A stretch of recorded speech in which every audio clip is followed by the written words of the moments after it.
What was the arc? Let's start with Mario Batali. What was the Yeah. arc of your like impression of him? In the beginning, he's like this benefactor, introducing you Yeah. to editors, giving you your first stable job, getting you out of an apartment with bed bugs, Yeah. and you kind of got stability through that job, but you traded a lot as well.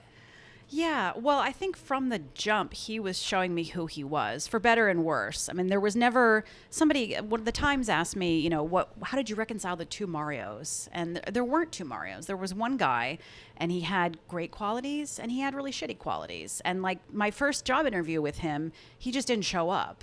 And he didn't tell me he wasn't going to show up. He just, I showed up to be interviewed at Babo, and the bartender's like, "Oh, sorry, he went home to have dinner with his Yeah. kids." And you can't fault a guy for wanting to have dinner with his kids, but it's like, well, okay, you could have fucking called me. And then my first day on the job, he's like talking about my thighs and, just kind of, just being the sort of like super horny guy that he is or was. I assume he still is horny. I don't know. Yeah. So it was always everything that he showed me, but I did want to be really fair and say, like, yeah, this guy was a little gross and a little grabby, but also, right, he used his connections to help me. He could be generous. He was so smart. So he could be hilarious. He could be a really good time, a really good hang, and if you were down for it, it's like, great, this guy wants to pick up the check for dinner and all these drinks and, take me on these different trips. I mean, I'm working my ass off, but I get to go to Aspen or, Australia. Like, that's pretty cool, especially for somebody who's in their mid-20s and has no money, you know? And there's a passage in here I want to read. It's in the chapter Coke Can Dick. Had he really expected me to fucking cuddle with him in the first 5 minutes of my first day on the job? I mean, I'll admit I was flattered that he found my plump thighs appealing, because to me, they had always been a lethal liability. It would take me many more years to understand that it had nothing to do with my sex appeal. It was a power flex. He was testing my boundaries. This was the real job interview, just like him standing me up that Thursday that had been the real job interview. Yeah. How did you figure that out about Mario? Did you figure it out in the moment, or is this looking back? No, I don't. I think it definitely took me getting out of the job and then just growing up and being aware of just kind of, years and years of therapy and just understanding even that power dynamics were at play. I was young and totally naive and was just sort of like, I didn't know, I think in a lot of ways, I don't think I really understood it till I sat down to write about it, and really understood it. The whole 2017 Me Too movement, Mario was a big face of that. And I think it was only then that I started to understand how much power had to do with it. And like, sex was the currency, but really it was power, Yeah. And that explained why, people would be like, why didn't those women just quit? Why didn't they speak up? It's like, this dude holds all the power, not only for the job that I currently have, but in this city that I want to keep working in, and I knew that he had made it very clear to people that if you betrayed him in any number of ways, I mean, it's very Trump, if you crossed him, that he would make sure that you didn't get to work again. He would tell all his friends, and I saw it happen. I mean, a woman was a hostess. I'm getting riled up now. This woman was a very good hostess. 2 nights a week, she was the maitre d', and she was ready to grow and have be a full-time maitre d'. And she got offered a job at a new place that was maybe 5 blocks away from Babo, and he squashed it. He was like, I will, if that guy hires you, I will make sure that nobody eats at that restaurant. And so the guy rescinded her job offer because he was terrified of Mario. Yeah, Mario and a lot of men in this era, I think, ran their businesses and their lives like mob bosses, like gangsters. Yeah. Like Yeah. my dad was a gangster in Taiwan. Like I grew up around them. I was familiar with this, and what Mario seemed to be doing was he would target people that needed his power and needed his access, and in exchange, it was like, you're going to stomach the way that I operate. Yeah. You're going to allow me to be me. You're going to have very few boundaries with me. But in a way, that was the qualification to work with him.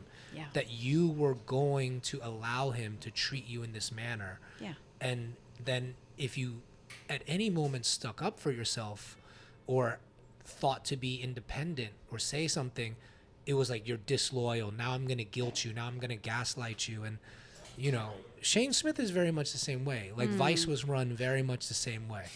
You know, they hired a lot of people who had no employment mobility. Like the saddest part about a lot of things at Vice is once it all fell apart, a lot of the people couldn't get jobs elsewhere because they only knew how to work at Vice.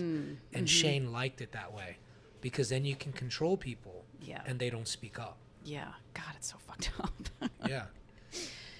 Yeah, I saw with people who did establish a boundary with him early on. In some cases, he was like, all right, I get it. You don't want me to touch you, you know, but there was always a little bit of a irritation, a little bit of a, like, if somebody was going to, you know, get cut, they would be the first ones to get cut, you know, or, you know, there was a woman who was not attractive according to Mario, and, you know, he let her know. He was like, yeah, you're not my type, or, you know, I would never want to fuck you or whatever. And she said, well, I never was sexually harassed by Mario. It's like, that is sexual harassment, you know? If your employment is dependent on whether or not the boss wants to fuck you, like, that's sexual harassment. Yeah, I'll tell you, there was weird shit at Vice too. I think a lot of these men that when they walk through life and no one tells them no, they just want to test everyone's boundaries. And like, even me as a man, it's not the same as a woman. The power dynamic is completely off. But Shane would grab my ass and be like, and just blow a kiss at me to be like, is Eddie gonna let me do that? Yeah. Like, he's a star on the network. He has an hour-long show, but can I still do shit like this to him? Yeah. And honestly, I let it happen because I was just like, it's not worth fighting this dude. Right. I already have 2 felonies, but I clocked it. Yeah. And I was just like, somebody someday is going to make you pay for a lot of this shit. Yeah. Because this is just, you're just crossing people's boundaries like way too fucking far. Right, right. It's that go along to get along thing. But, I mean, I suppose your film kind of is the last fuck you to that guy. Yeah, who knew somebody would put the gun in my hand, but, yeah, you know. It's great, though. I mean, what a great feeling that must be. I don't know if you've heard from, I mean, any people ask me, like, have you heard from Mario? And, like, I didn't write this book to say fuck you to Mario. No, you actually didn't. You were very kind to him. You reiterate many, many times how much he did for you. Yeah. Even though it is a mind control technique to keep you loyal to him. And, I mean, he tried to blackball everybody. Yeah, yeah. I mean, I was wanted to be very honest because I think in 2017 when everything went down and it was like, I don't know, this sort of gets into like a territory that I don't necessarily espouse this sort of like the woke left, like that's a bullshit sort of position, but I do think that it was very difficult to speak with any kind of nuance around this stuff. You know, for me to say in any kind of public way, like, yeah, this guy really sucks, and yeah, he grabbed my ass, and I totally believe these allegations of sexual assault.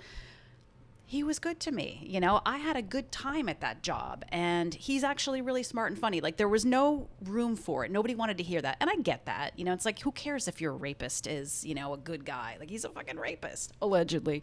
But I did feel like there was something missing. There was kind of a chilling of the speech around the nuance and the whole context of how this was allowed to happen, or how this happened, or how he got away with it for so long. Is that it wasn't like, I mean, he wasn't Harvey Weinstein, you know, he wasn't Jeffrey Dahmer. He was a guy in a context with employees doing bad things, doing good things, and this is what it was like. You're hitting on something that I find really, really interesting, is that post 2016, it does become a very like liberal, woke manhunt for people like this, and it cancel. Yeah. And anytime people spoke up to try to have nuance about it, you got shut down. It was like you were in the way of the movement. But in actuality, books like this and the nuanced way in which you explore power dynamics with people like Mario who completely cross boundaries, it's more helpful to society because I don't think you're going to get rid of these people. Right. I think by talking about it and being more open, people who are exposed to it have resources to combat it and do something about it. And I also, in this weird way, I worked at the Innocence Project, and we did a lot of work in favor of rehabilitating inmates instead of just locking them up forever. Giving people a chance to reintegrate into society, I think is an important idea to have. And in criminal law, it's a liberal idea. Now in the media, it's a conservative idea. I try not to have too much allegiance to either side now, because I see how it's used. But we have to have a more nuanced, complete view of these monsters, so that perhaps they can rehabilitate and perhaps we can like stick up for ourselves, because we can't always count on someone canceling them and putting them in jail for us. Like it perpetuates itself. Right. And when you keep pushing it down, it's gonna explode. It really will 100%. explode. Yeah.